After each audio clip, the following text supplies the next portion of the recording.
செல்வம் நிலையாமை என்ற தலைப்பில் முதலாவது பாடல்.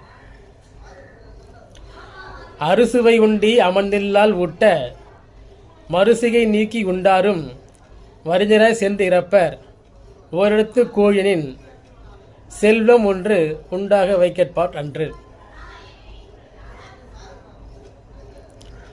இதன் விளக்கம் யாதெனில், இனிப்பு, புளிப்பு, துவர்ப்பு, உவர்ப்பு, கசப்பு, காரம் ஆகிய 6 வகை சுவையுடைய உணவை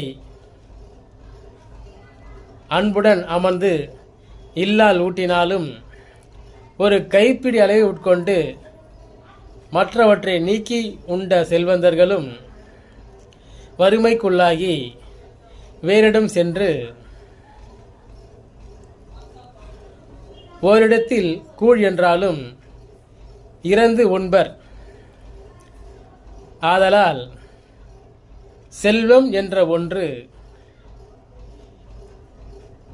நிலையானது அல்ல, நிலைக்கத்தக்கதன்று என்று உரைத்துள்ளார்.